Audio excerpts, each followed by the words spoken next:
Olá pessoal, no vídeo de hoje eu vou fazer a leitura de um conto que na verdade é o primeiro conto após o prólogo do livro Noite na Taverna, do Álvares de Azevedo, que é a maior representante da geração ultrarromântica no Brasil.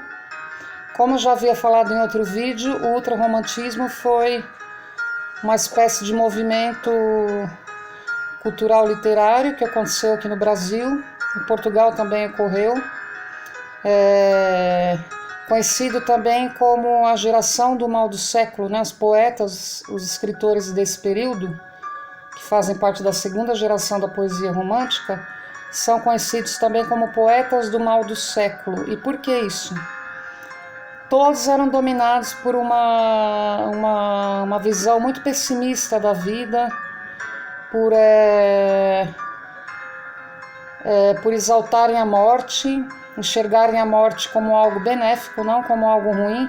A morte seria libertadora de todos os problemas, de toda a infelicidade da vida, já que eles não se encaixavam, não sentiam como pertencentes, né? Não tinham o sentimento de pertencimento ao mundo, né? Concreto, real, material. Portanto, eles almejavam então a morte como algo benéfico, tá? Como eu já falei, uma fuga, né, da realidade. Também porque a fuga, né, da realidade, também conhecida como escapismo, também é uma das características do ultrarromantismo. Aqui nós temos nesse porta-retrato a foto do Álvares de Azevedo, né, que, como eu falei, já é o maior representante dessa escola literária, que morreu antes de completar 21 anos e mesmo assim deixou 7 livros escritos que foram publicados póstumamente em virtude da sua morte precoce. Ele teve uma vida assim, ele teve uma coisa que marcou muito a vida dele, talvez até tenha colaborado para essa visão pessimista, né, essa visão mórbida, né, da vida, que ele perdeu um irmãozinho pequeno, né, quando ainda criança.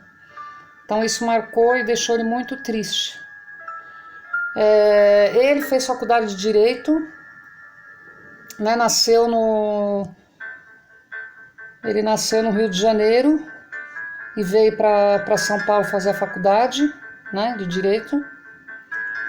Ele veio, quando ele veio fazer a faculdade, ele mudou em frente a um cemitério. Então imagina, o cara já era dominado já por essa visão pessimista da vida, né? Já tinha essa coisa mórbida, né? Aquela visão gótica, né, da vida, e ainda foi morar justamente em frente a um cemitério. Tanto é que ele escrevia cartas para a irmã e para a mãe, que ele gostava muito delas, e ele falava sobre a questão dele acordar todo dia e dar de cara com aquela visão da morte, né, do nada, né, tá? Dessa triste realidade, né? Apesar que aquilo que eu falei, que eles enxergavam a morte como algo benéfico, não como algo ruim. Então ele escreveu um livro de contos chamado Noite na Taverna. A taverna é uma espécie de um bar, né? E nesse bar se reuniram numa certa noite um grupo de estudantes de medicina e, alterados por causa do efeito do vinho, né, eles começaram a fazer uma espécie de uma aposta para que cada um contasse a sua história de vida e seria todos eles então eles apostaram para ver quem contaria a história mais bizarra, mais mórbida. E todas as histórias envolvem morbidez, tá? Porque o ultrarromantismo, esse livro Noite na Taverna, é um livro que se você torcer, ele sai sangue. Porque ele tem muita violência, tem uma temática bastante pesada, um sexo meio desvirtuado, entre aspas, né? Meio promíscuo, envolvendo incesto, envolvendo necrofilia, né, que é quando existe a relação sexual com uma pessoa morta. Inclusive o conto Solfieri, que é o conto que vem logo após o prólogo, ele trata dessa temática, né, da necrofilia.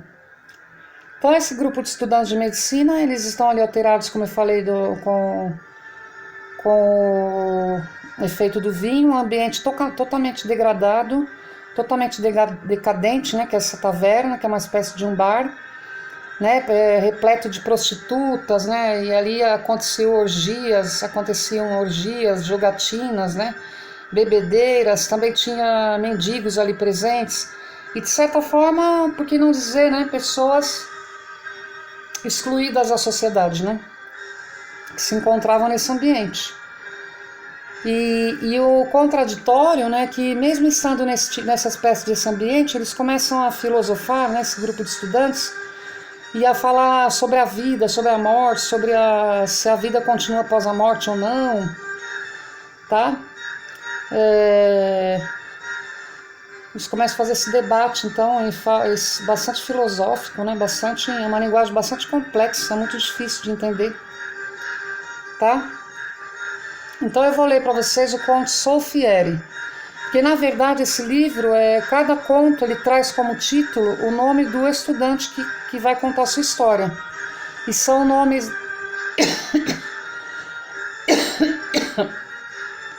Desculpa, pessoal. E são nomes estrangeiros, não são nomes em português, tá? Então tem o Solfieri, tem o Bertrand, tem o Claudius Hermann, tem o Johann, tem o Gennaro, né? Então são nomes estrangeiros. A primeira história, então, que é essa que eu vou ler, que é o Solfieri, tá? Então eu vou ler para vocês. Sabei-o. Roma é a cidade do fanatismo e da perdição. Na alcova do sacerdote dorme agosto a Amásia, no leito da vendida se pendura o crucifixo lívido. É um requintar de gozo blasfemo que mescla o sacrilégio à convulsão do amor, o beijo lascivo à embriaguez da crença. Era em Roma. Uma noite a lua ia bela, como vai ela no verão por aquele céu morno. O fresco das águas se exalava como um suspiro do leito do rio Tibre. A noite ia bela. Eu passeava a sós pela ponte de... As luzes se apagaram uma por uma nos palácios, as ruas se faziam ermas, e a lua de sonolenta se escondia no leito de nuvens. Uma sombra de mulher apareceu numa janela, solitária e escura. Era uma forma branca. A face daquela mulher era como a de uma estátua pálida à lua. Pelas faces dela, como gotas de uma taça caída, rolavam fios de lágrimas. Eu me encostei à aresta de um palácio. A visão desapareceu no escuro da janela, e daí um canto se derramava. Não era só uma voz melodiosa. Havia naquele cantar um como choro de frenesi, um como gemer de insânia. Aquela voz era sombria como a do vento, à noite nos cemitérios, cantando a nênia das flores murchas da morte. Depois o canto calou-se. A mulher apareceu na porta. Parecia espreitar se havia alguém nas ruas. Não viu a ninguém, saiu. Eu seguia. A noite ia cada vez mais alta, a lua sumira-se no céu, e a chuva caía às gotas pesadas. Apenas eu sentia nas faces caírem-me grossas lágrimas de água, como sobre um túmulo, prantos de um órfão. Andamos longo tempo pelo labirinto das ruas. Enfim ela parou. Estávamos num campo. Aqui, ali, além, eram cruzes que se erguiam de entre o ervaçal. Ela ajoelhou-se, parecia soluçar. Em torno dela passavam as aves da noite. Não sei se adormeci, sei apenas que quando amanheceu, achei-me a sós no cemitério. Contudo, a criatura pálida não fora uma ilusão. As urzes, as cicutas do Campo Santo estavam quebradas junto a uma cruz. O frio da noite... Espera só um pouquinho, pessoal.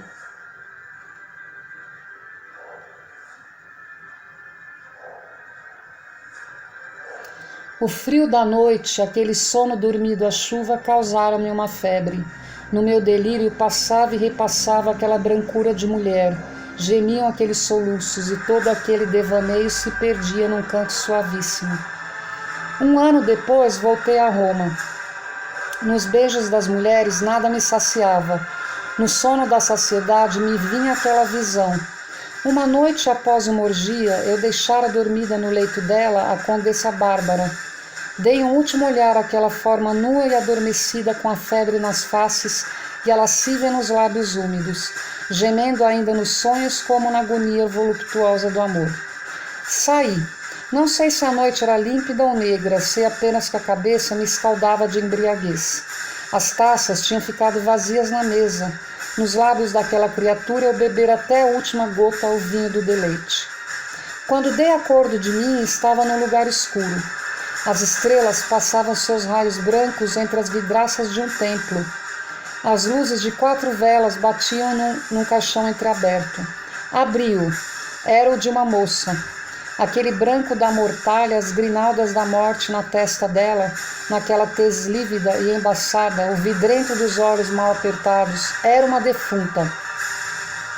E aqueles traços todos me lembraram uma ideia perdida. Era o anjo do cemitério? Cerrei as portas da igreja, que ignoro por que eu achara abertas. Tomei o cadáver nos meus braços para fora do caixão. Pesava como chumbo.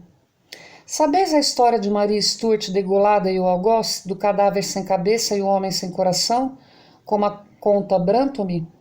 Foi uma ideia singular a que eu tive. Tomei-a no colo, preguei-lhe 1000 beijos nos lábios. Ela era bela, sim. Rasguei-lhe o sudário, despi-lhe o véu e a capela como noivas despe a noiva. Era mesmo uma estátua, tão branca era ela. A luz dos toucheiros dava-lhe aquela palidez de âmbar que ilustra os mármores antigos. O gozo foi fervoroso. Cevei em perdição aquela vigília. A madrugada passava já frouxa nas janelas, mas aquele calor de meu peito, a febre de meus lábios, a convulsão de meu amor, a donzela pálida parecia reanimar-se. Súbito abriu os olhos empanados, luz sombria lumiou-os, como a de uma estrela entre névoas. Apertou-me em seus braços, um suspiro ondeou-lhe nos beiços azulados. Não era já a morte, era um desmaio. No aperto daquele abraço havia, contudo, alguma coisa de horrível. O leito de Lágia, onde eu passara uma hora de embriaguez, me resfriava. Pude a custo soltar-me daquele aperto do peito dela. Nesse instante ela acordou.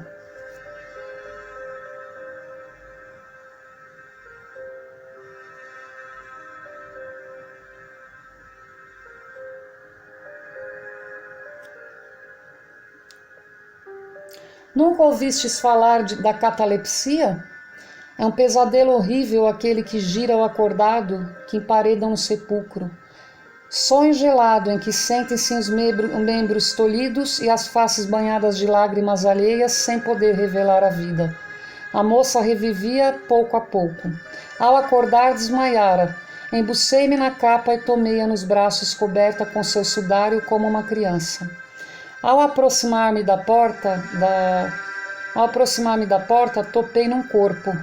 Abaixei-me, olhei. Era algum coveiro do cemitério da igreja que ali dormira de ébrio, esquecido de fechar a porta. Saí. Ao passar a praça, encontrei uma patrulha. Que levas aí? A noite era muito alta, talvez me cresça um ladrão. É minha mulher que vai desmaiada. Uma mulher, mas essa roupa branca e longa? Serás acaso roubador de cadáveres? Um guarda aproximou-se, tocou-lhe a testa, era fria. É uma defunta. Cheguei meus lábios aos dela, senti um bafejo morno, era vida ainda. Vede, disse eu, o guarda chegou-lhe os lábios. Os beiços ásperos roçaram pelos da moça. Se eu sentisse o estalar de um beijo, o punhal já estava nu em minhas mãos frias. Boa noite, moço. Pode seguir, disse ele. Caminhei, estava cansado. Custava carregar o meu fardo, e eu sentia que a moça ia despertar. Temeroso de que ouvissem-na gritar e acudissem, corri com mais esforço. Quando eu passei a porta, ela acordou. O primeiro som que lhe saiu da boca foi um grito de medo. Mal eu fechar a porta, bateram nela. Era um bando de libertinos, meus companheiros, que voltavam da orgia. Reclamaram que abrisse. Fechei a moça no meu quarto e abri. Meia hora depois eu os deixava na sala bebendo ainda.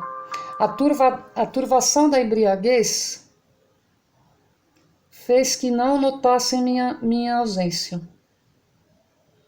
Quando entrei no quarto da moça, vi-a erguida. Ria de um rir convulso como a loucura e frio como a folha de uma espada. Trespassava de dor ouvi-la desse jeito. 2 dias e 2 noites levou ela de febre assim. Não houve como sanar-lhe aquele delírio, nem o rir do frenesi. Morreu depois de 2 noites e 2 dias de delírio. À noite saí. Fui conversar com um estatuário que trabalhava perfeitamente em cera e paguei-lhe uma estátua dessa virgem. Quando o escultor saiu, levantei os tijolos de mármore do meu quarto e com as mãos cavei aí um túmulo. Tomei-a então pela última vez nos braços, apertei-a a meu peito muda e fria, beijei-a e cobri-a adormecida do sono eterno com um lençol de seu leito. Fechei-a no seu túmulo e estendi meu leito sobre ele. 1 ano, noite a noite, dormi sobre as lajes que a cobriam. Um dia o estatuário me trouxe a sua obra, paguei-lhe e paguei o segredo. Não te lembras, Bertrand, de uma forma branca de mulher que entreviste pelo véu do meu cortinado? Não te lembras que eu te respondi que era uma virgem que dormia? E quem era essa mulher, Sofiere? Quem era? Seu nome? Quem se importa com uma palavra quando sente que o vinho lhe queima os lábios? Quem pergunta o nome da prostituta com quem dormia e que sentiu morrer a seus beijos, quando nem há dele necessidade por escrever-lhe na lousa? Sofiere então encheu uma taça e bebeu-a, e erguer-se da mesa quando um dos convivas tomou-o pelo braço. Sofiere, não é um conto isso tudo? Pelo inferno que não, por meu pai que era conde bandido, por minha mãe que era bela messalina das ruas, pela perdição que não. Desde que eu próprio calquei aquela mulher com meus pés na sua cova de terra, eu vou-lo juro, guardei-lhe como amuleto a capela de defunta. Ei-la! Abriu a camisa e viram-lhe ao pescoço uma grinalda de flores mirradas. Vede-la, murcha e seca como o crânio dela. Então é isso, gente. Espero que vocês tenham gostado e dá para perceber bastante as características ultrarromânticas no conto, né? Dá para sentir bem esse clima gótico, né? A história acontece à noite, nas ruas ermas, né? Solitárias, tarde da noite. E aí a história passa a ocorrer dentro do cemitério, né? Aí envolve orgias, envolve bebedeiras, né? Envolve necrofilia, né? Que é a relação com o cadáver, né? Então é isso. Espero que vocês tenham gostado e qualquer dúvida, vocês perguntem para o professor ou professora, tá bom? Obrigada. Até mais.